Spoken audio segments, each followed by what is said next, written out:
What is up there, everybody? Citrus Aviation here with yet another video, and today we have the NG Models May 2022 releases.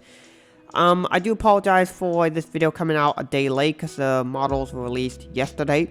However, for whatever reason, these model airplane releases tend to come out on a day that I walk at the airport. So by the time I got home, I saw a new release. I was like, oh, that's really cool. But I was tired. I was like, nope, not gonna do it. Gonna do it tomorrow. So here it is, day after, and these releases are out, and I'm going to give you the most in-depth look at them on YouTube, and the most accurate. So, for April 2022, none sold out. This page will stop refreshing, that'd be great. Okay. Alright, let's take a look at the May releases. We're going to start here with the United 737-800 in the Star Wars livery. This one looks really cool. Take a look at how awesome that is. Now, of course, the company is not showing any of the Star Wars branding on it. In fact, they're not even showing the correct full registration. That is probably in order to avoid legal obligations, because I guarantee you they did not get a license for this model, and I guarantee you Disney would not give them a license to this model even if they attempted to buy one. So this model is very clearly being made unlicensed.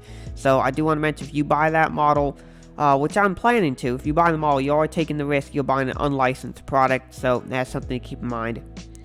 Particularly considering how protective Disney is of their licenses. So this is a model I'm going to pick up because I did get to see this airplane shortly before the aircraft was withdrawn for service. And it's a really cool livery. I got to go inside. It has a unique cabin and such. So very cool plane. But, yeah, one for my collection for Soy. And it's really cool how awesome this plane was. Alright. Our registration on this one was N36272. And this one is in the Star Wars livery. Of course, it says SW Special. Of course, it doesn't want to say it's Star Wars, you know, because of licensing problems. Next up, we have Shenzhou Airline 737-900. Now, this one is the one without winglets.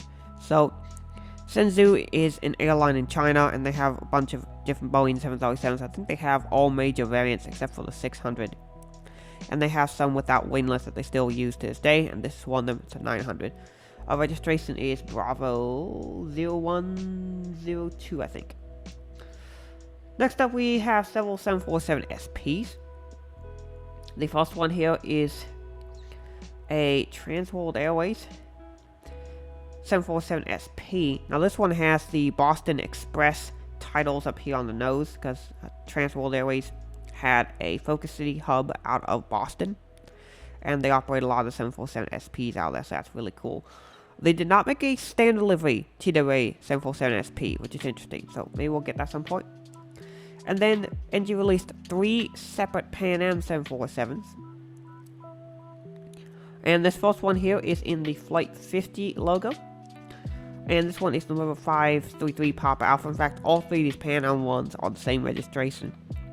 This one is in their Billboard Titles livery, which was the later livery that they had.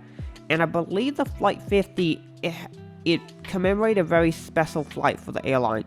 I don't remember if that was the one that went circumnavigated the world, or if that was the one that went and went around the poles, which was really cool. But this was a really cool flight, and they did this a couple of times, if I remember.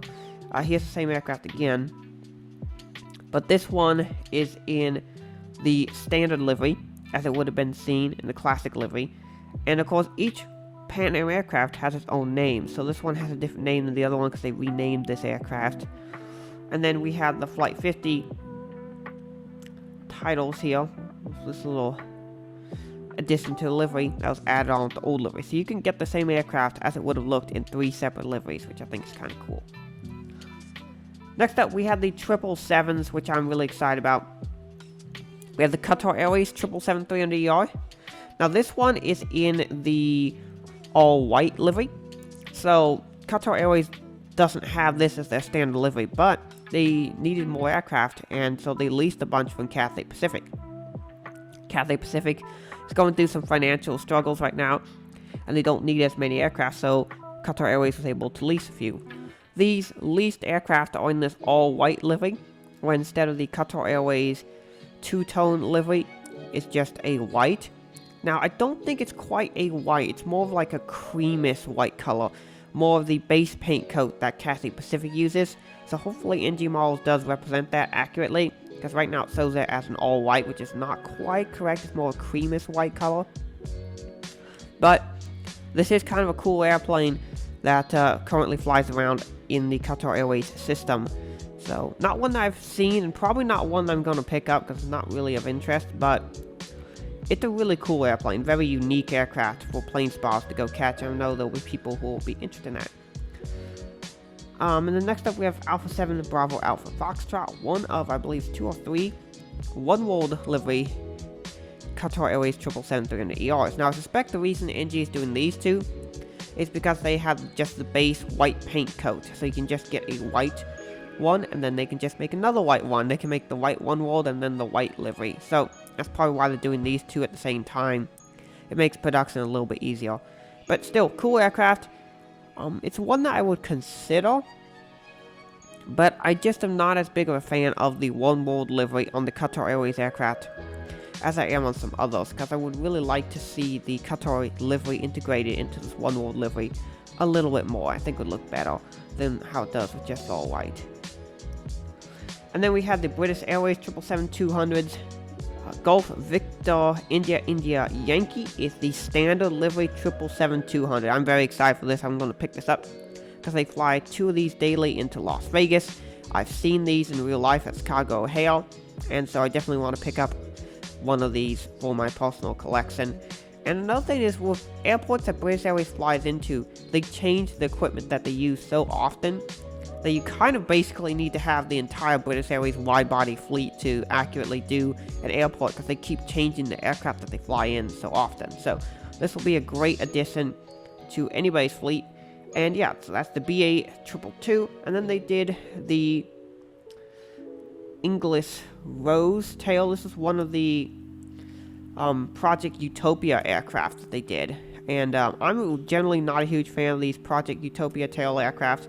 However, this one does look pretty good, and the reason why I say that is because it matches with the British Airways livery. It's a really nice design to have that stylized rose that matches the BA livery, because a lot of the tails that they did for like the Project Utopia, they just didn't look very good because they were completely different color schemes compared to the BA livery, and they did not look good in my opinion. However, this one looks pretty decent. Next up we have our 787-9s. We have 2 for Japan Airlines. We have the One World livery. Now this is one where the One World livery does actually look good on the plane, because Japan Airlines livery is an all-white livery. So just putting the One World white on here looks really good. It looks really classy in my opinion. And that is Juliet Alpha 86 Juliet. 861 Juliet, I should say. This one is the same registration, but it has a special livery here advertising the Japan Airlines suites. So that's probably a advertisement essentially for the new first class or business class product. But this livery would have existed a few years ago. Next up, they have their A330, and this one is a special livery, Japan Airlines, or I should say Air China, Bravo 6071. Here it is. Not really one for me. I'm not really interested in a lot of Chinese special liveries, but I'm sure that some people will buy it. Obviously, it's very difficult to tell what models sell in China, just because of the way how secretive China is with a lot of information, so it's just hard to tell. But we do have 2 A350s. We have the re-release of the French B A350 Foxtrot. That's Foxtrot Hotel Echo Yankee. Now, the first release had an error where there was a large space between the French and the B, so they had the words separated with a space. However, the real French B aircraft does not have that, so NG Models is doing a re-release. So for those who had that defect, they can get this one. Now, I have heard rumors that they might be offering free replacements to those who bought the first release. I don't know if that's true or not, but that's what I've heard, and if they do that, that is fantastic of them. And then we have the Fiji Airways A350, and this one is pretty cool. Basically, everyone has made a Fiji Airways A350 model at this point, at least in 400 scale. Gemma Jets made one, Phoenix Malls made one, Aviation 400 made one, and now NG Malls is making one. And we've had these in 200 scale by JC Wayne's Gemma Jets in Flight 200. And basically everybody that can make one has made one, because obviously this is basically the flag aircraft for Fiji and for Fiji Airways. And a lot of people are interested in aircraft like this. So I can see why this model would be very popular and why NG Malls will be making their own version. This model will be quite popular just for that reason. Alright, we have our last few releases. We have a first release of a TU-154, and this will be using the 154M mold. This one is registered CCP85662. Now, NG Malls will be making two variants of the TU-154. They'll be making the M model, which was the late production model. Most of the TU-154s that are around today are M models, and about half the production run were M's. But the other variant that NG Malls will be making will be the TU-154B. So this is the TU-154M in the Soviet-era Aeroflot livery, which is kind of cool. Not one for me, but I'm sure there are a lot of people who are interested in it, as people collecting Soviet-era models is becoming a little bit more popular as of late. Alright, and then next up we have the Chinese Air Force Yang 20. This one is registered as 20,046. This one is in a People's Liberation Air Force livery. But, yeah, this one is in a little bit more of a colorful livery. Probably a SO livery, not one you would actually see out in the wild in the military or being used out in combat. You wouldn't see these brightly colored yellow and red stripes all over the place, because that would not be seen in real military service. The final two aircraft that we have on the Mexicana CRJ-200 and the Air China ARJ-21. These are both in 200 scale, whereas the other two were in 400 scale.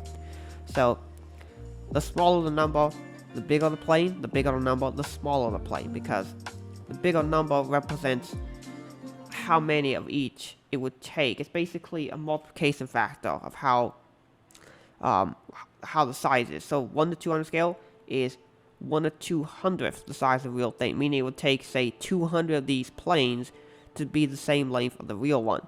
Whereas in 400 scale, it would take 400 of the same plane. So it's the bigger the number, the smaller the item.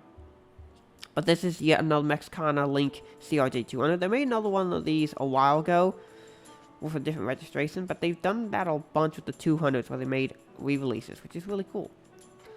And then finally, we have the Air China ARJ-21-700. Oh, they fixed it, because when some people made their videos yesterday, and when NG first posted the pictures, it was missing the engine, which I thought was hilarious, that there was an engine-less ARJ-21, but they fixed that now, and so here is the engine.